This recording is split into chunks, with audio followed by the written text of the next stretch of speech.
Good morning, everybody. We are at the large cast iron store and factory museum in South Pittsburg, Tennessee today, and we're about to see the largest cast iron skillet.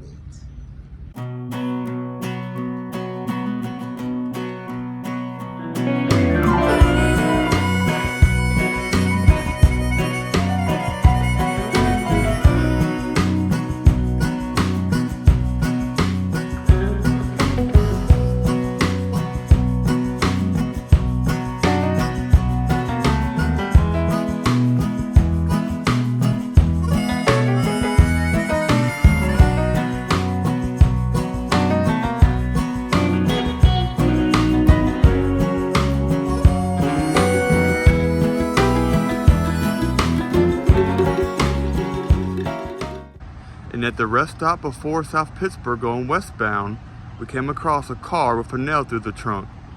Drive drunk and get nailed. Check it out. And check out the dog and the people made of cast iron. They are grilling out. Looks like that they've got some bacon on the grill made by Lodge. Pretty cool sculptures out here. And they have names. Looks like this one is named Various,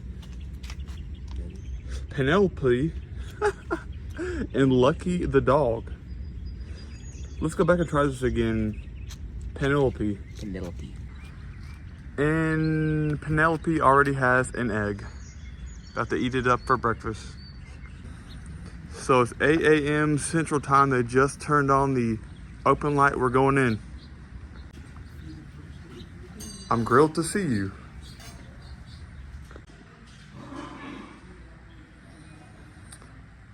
All right, we just entered. Over here we have some duck fat already. Some moon pies and RC Cola, of course, made in Chattanooga. And these are from the 2023 National Cornbread Festival Skillet, $20. So it's food with smoke? Yeah, so at first we thought that this was some kind of beer, but it's actually, we think, wood pellets for smoke. It seems pretty cool. They are made in Chattanooga. We have some Dutch cast ovens over here. They're 25% off. Very nice. Heavy lid. And this would be cool for mama to ring when dinner's ready.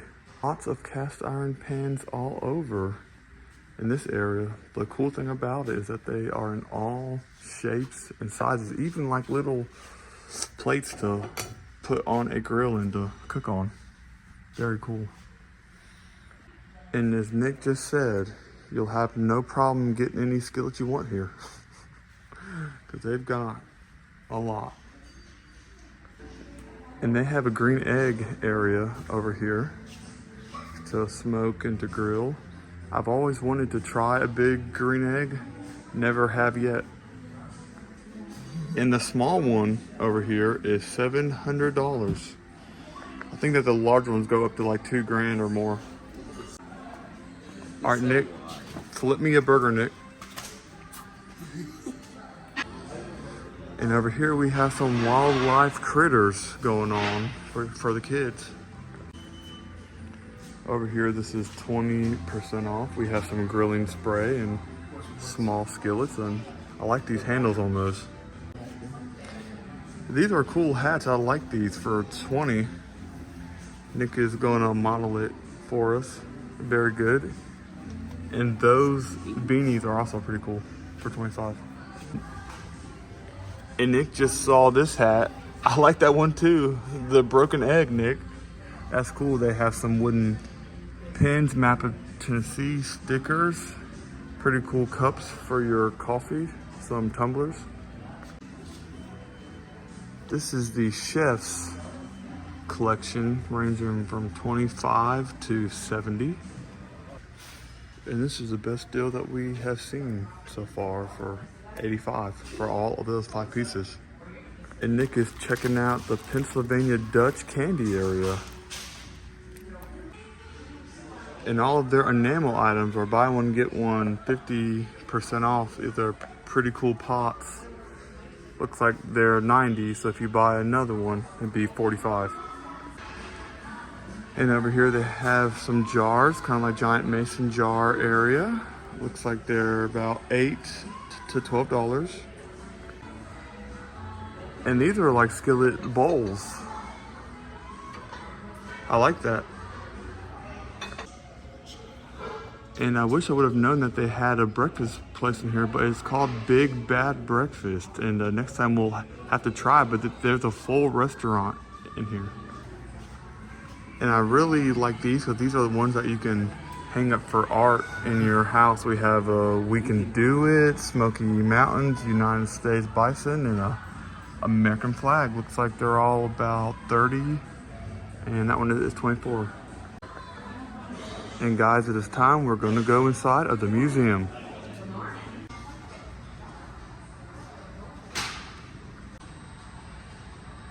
All right, so we just walked in. We have paid our admission. It was $10 each. And we're about to go see some skillets. And so the first thing we like already is all of the cast iron skillets going around everywhere. This is really neat. The button. So here it shows how we have scrap steel melted into pig iron. Oh wait, Nick, there it goes. He did it, y'all. Let's see. All right, now raise it, Nick. Oh, you didn't get any, man. All right, so we didn't get anything on it, but it's going over to the pig iron now. Let's see. Oh, it's going to go get some.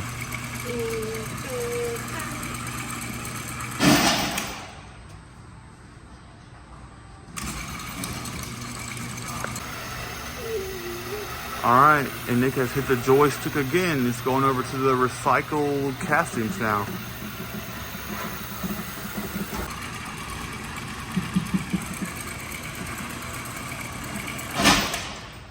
It would be cool if it actually picked up the stuff, but that's probably a safety risk.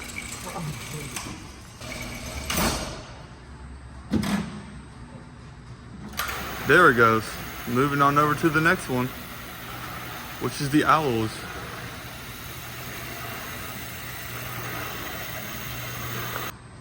And that is really neat up there, how it looks like it has a cauldron of melted steel.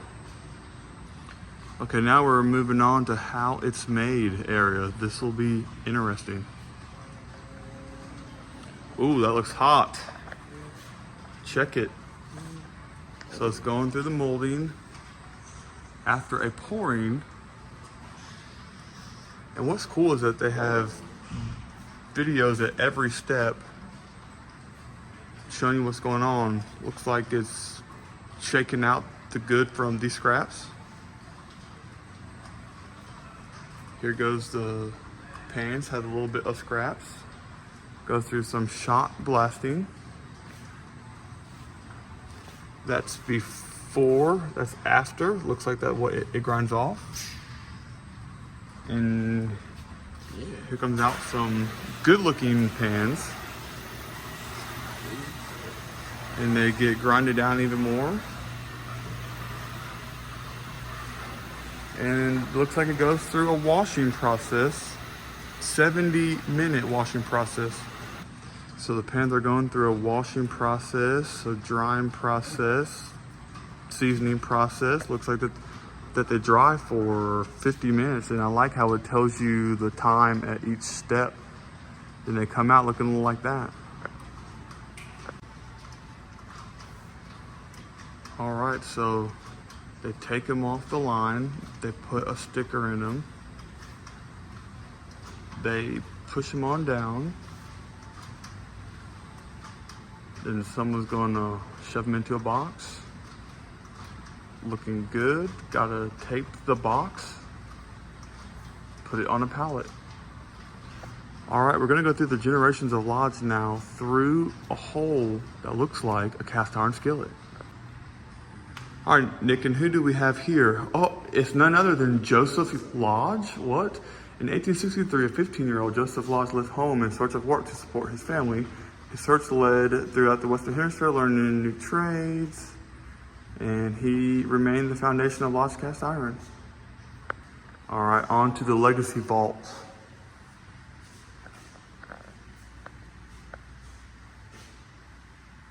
Here's some old original lodge cast iron skillets. And look what good shape they're in all these years later.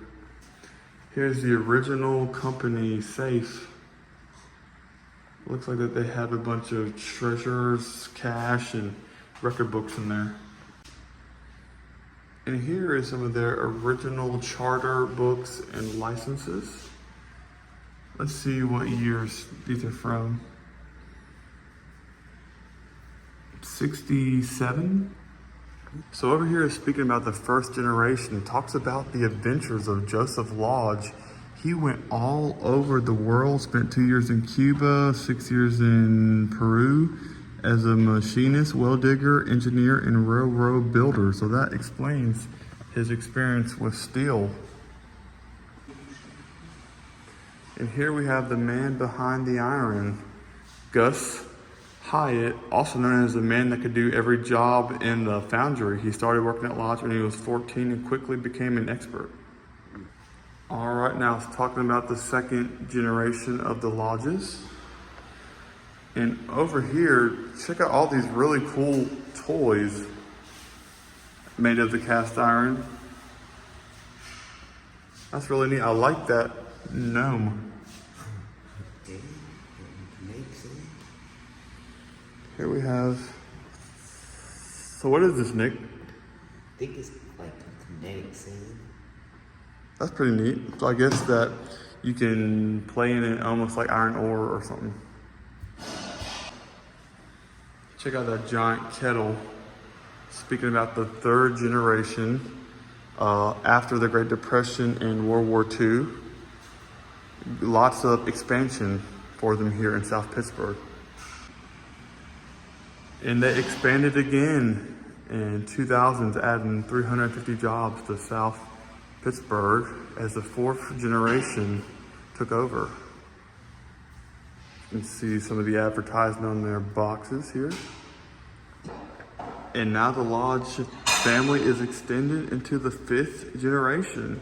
Pretty neat how they have kept it in the family. Made in Tennessee, loved around the world. All right, Nick, and just around the corner is the world's largest cast iron skillet. Are you ready? Yes. Dun, dun, dun, dun. Oh my God. Ooh, sheesh. Look at that giant egg, man. All right, now go in there and stand by so everyone can have a reference for how big it is. Check it out. Whoa. And this bad boy is a little bit over 14,000 pounds. That's 7 tons. It can fry 650 eggs at one time. But as you can see, it's very busy frying one giant egg. That must be like an ostrich egg. All right, let's check out the dimensions of the world's largest cast iron skillet. 12 feet in diameter, 18 feet long, 2.5 feet deep. And even on the back of it, it has a traditional Lodge USA. So over right beside the world's largest cast iron skillet, they have a little campground area, little background living. They have some lodges over a campfire, some dogs in the back of a van with some camping equipment, and cowboy cooking. And around the world's largest cast iron skillet, they have cooking areas where right now he's teaching us how to fry some chicken, I believe. You can see I put 2 pieces of chicken in the pan. Let's see what this tells us about searing. It says touch Hello, cookware. my name is Jessica Gamble. Okay, and I'm so we chef at touched it. Steak Bar in Atlanta, Georgia. And that's cool Today we're gonna how learn it's how to almost cook like a steak in our cooking TikTok, I love Nick said. steaks in the cast iron because it's really, really All right, let's start the roasting. You press here. Hi, I'm Mallory Graham. I own Hey, Mallory. a company called Men of the Woods. Oh, and Swanee. And I'm gonna That's cool. She's gonna roast us some chicken. butter okra. in the baking. Today we're making cinnamon Cinnamon rolls. rolls. All right, let's go, Claudio. I'm ready. And they have a whole wall of everything that you can cook. Some Appalachian, soul food, saltwater South, Cajun food. Pretty neat. Lots of information on this wall. And they also highlight other companies in the USA, makers of the past, and that's actually pretty neat how they have some from Birmingham, Alabama, and other stuff all over the US and the history of cast iron skillets. Here they're displaying a bunch of famous designs that they've had on their skillets. Like I see a Jack Daniels, Moon Pie, Olympics. What else do we see, Nick? Tabasco, Alabama, the band I'm in a hurry to get things done. Let's see what else. Oh, a Bass Pro Shop, John Deere, Ducks Unlimited. And that is funny how they have Grateful Dead cast iron skillets for all you deadheads out there. So this is what the bowl skillets are made for. Stir frying. Over here I'm seeing some Simpsons, the cast iron and pop culture. Cast iron skillets make cameos in some very unique places, including cartoons and even video games. Interesting. All right, Nick, we're gonna play a game, fact or fiction. You can use cast iron cookware on glass top stove. What do you think, fact or fiction? I think that is fiction. It's a fact, man.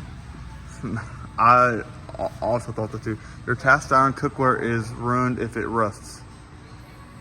That's fiction. Oh, shit, fiction. That's it. Your cast iron cookware is unbreakable. Fact. Fiction, well, it's not indestructible, I guess. You can melt it down. You can cook acidic or alkaline food in cast iron. That's a fact. Good job, Nick. You can use metal utensils on cast iron cookware. Fiction. That's a fact. Man, it got us. So here we have a great debate if you're supposed to use soap or no soap on a cast iron skillet. Nick, what are you going to vote?